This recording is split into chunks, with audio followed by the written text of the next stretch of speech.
hiding. You found me. I did. Well, what I have been doing, which is a bad vlogger, off the camera, you have to excuse me about that, is this guy right here. This is our linear type 2 autopilot drive, which is hooked up to the quadrant here. But what goes back this way is, I'll show you here. Okay, I'll show you here. Right there is our drive unit, and then that is the main power for the motor, and those two are for the clutch. And I put these terminal blocks in here, so if I ever have to take that motor out and service it, I just undo the terminal block and pull the wire out. I've got some more cleaning up to do, but that is mounted on that big piece of wood that is bonded to the hull, and it's where the old one used to be. I put a 2x4 on top because the new one's a little shorter, and it's bonded. I don't know if you can see way back in there, there's some glue, and it is bonded to that board that's down below.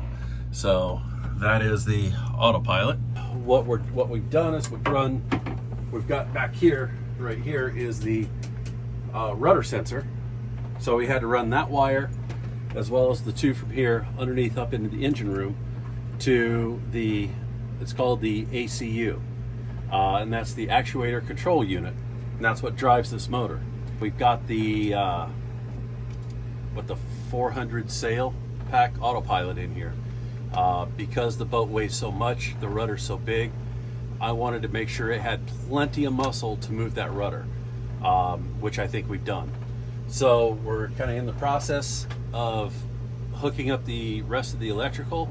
We're going to put it into the battery distribution block here shortly. Turn the breaker on, which will charge the ACU and charge all of this.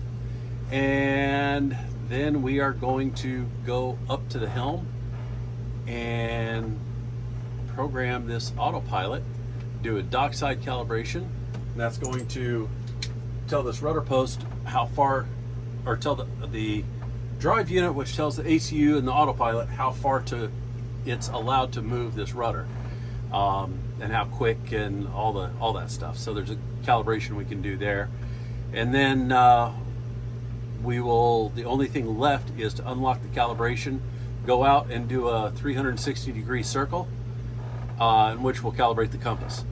And then the autopilot should be good to go. So we will head up when we get all the electrical connections made, because there's not a lot of room for you guys to get in there, because I've got mini-me in there doing work. You know, Nancy, I'm sure will show you in there, but he's in there crimping some wires in a breaker right now to the ACU unit, and then we're going to go up and connect the battery side, and then we'll be done, hopefully. So we'll see you guys in a bit. Hi.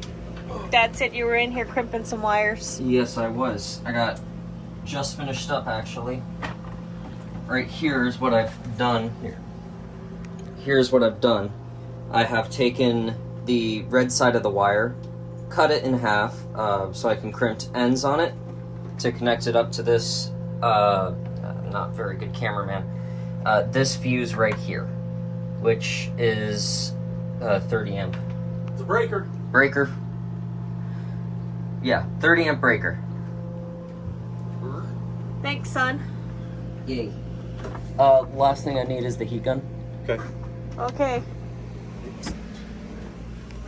And guys, the wiring, please don't kill me, but it's coming. It's on the to-do list. It's all working fine. I just need to make it pretty. So, all right, so let's power this thing up and see what happens. Okay, so we're going to go to menu.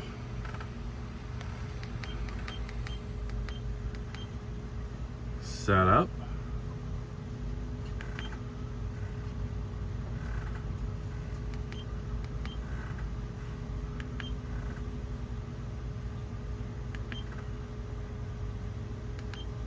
Helm 1.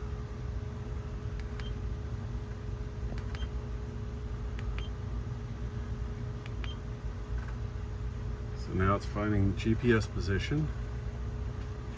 Okay.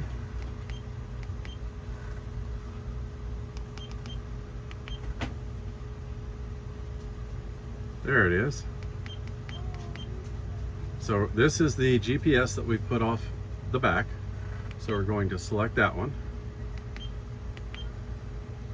That was the one that you did today that I got no video of? Yep. Okay.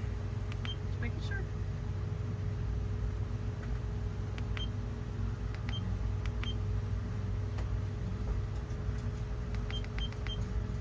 Time and date. Get off that one. I don't know what this GPS. Oh, there it is. Datum. We'll go there. Okay. Heading. This is the EV1 that's down in the engine room. Depth, auto. Speed, auto. We don't have wind yet, so we'll go back. Oh, this big old pretty thing comes out now.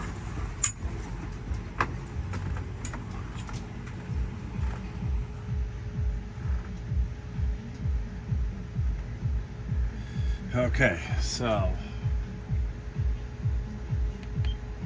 let's go.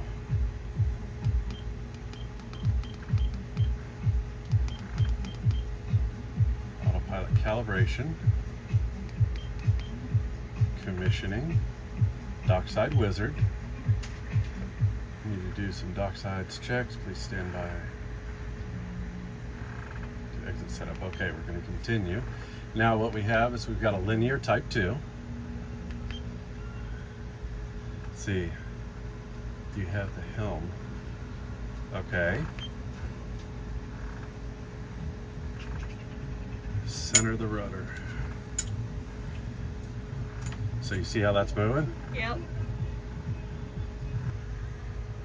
Okay, all the way to port. So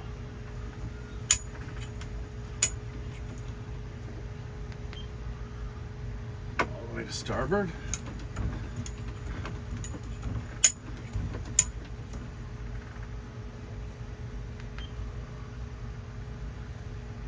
Center the rudder.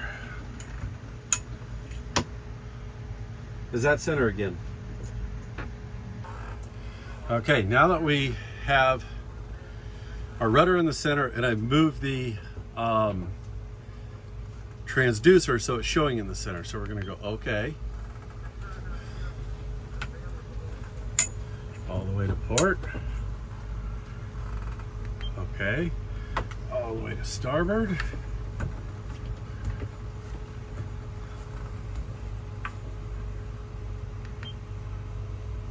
Rudder to center.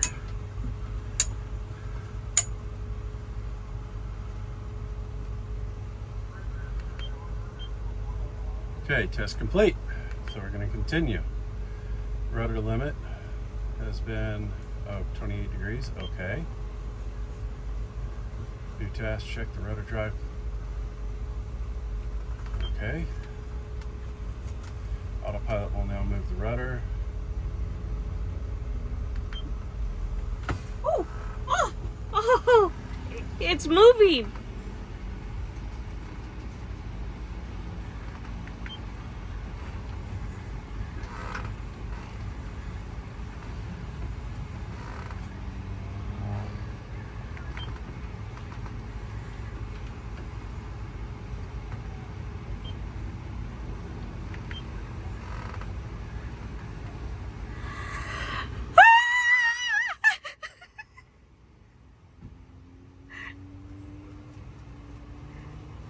It's working!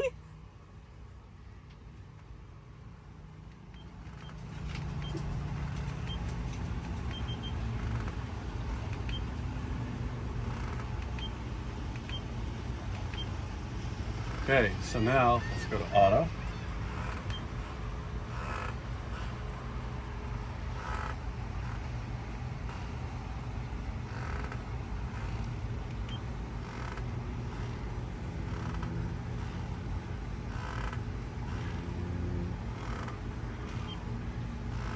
standby. So now we'll come over here, and I don't know if, this is hard to see right now,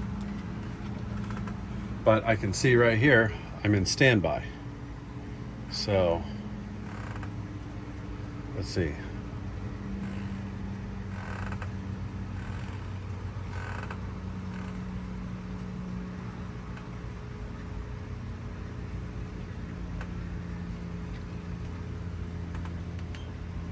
Okay, so I hit auto over there, so let's go plus 10 over here. So I can control it here.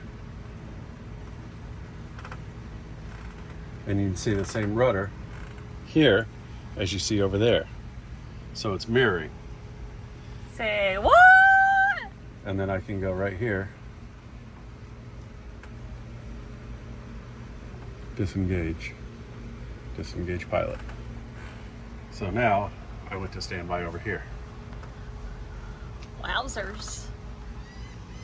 I think we got ourselves an autopilot, We do. because we can do this same thing down from the chart plotter downstairs.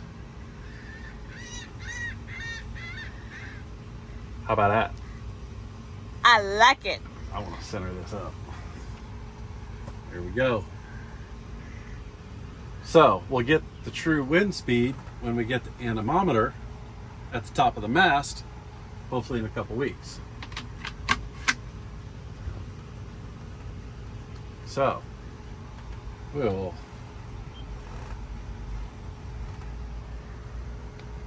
power that down, put this pretty cover on it, and that's complete. Yay! I will say that this has been a long, tedious, interesting project. I won't say it's been tough. Again, we are not sponsored in any way, shape, or form by RayMarine. I chose their equipment on a couple different variables. The U.S. Coast Guard uses RayMarine, number one. RayMarine's getting into a lot of the sailing, brand new sailboats again.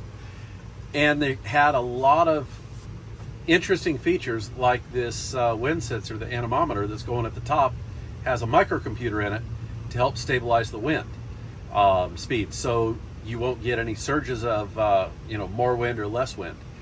Plus the actual, I call it the compass, but it's the actual brain of the autopilot. It's round. It's one of the first things I put in. That was actually the brain of the autopilot. But with that and the GPS out back that we have, it'll actually calculate and try to stabilize our ride and think about what the wind's doing and the motion, because it's got the pitch, yaw, raw access to it. So it knows what the boat's doing, and it will do what it can to make it a stable, smooth ride for us, as well as calculating with the wind when we get it. So that is the part of the reason why we went with RayMarine. And again, no way, shape, or form we were sponsored by it. Their tech support has been phenomenal. When I call them, I get tier 1 and I automatically ask for tier 2. And I get someone up in Massachusetts that is very knowledgeable about this, all of their equipment. What do they call it? The RayNet NG, I believe, is what they call their network. It is actually an NMEA 2000 network. So in several instances, like this has NMEA 2000, where this is the Ray NG network, just like my multifunction displays up farther up in the cockpit. So through the network, it runs through the RayMarine network and then back to the NMEA 2000 network and back a couple times. So it works phenomenal. I love it.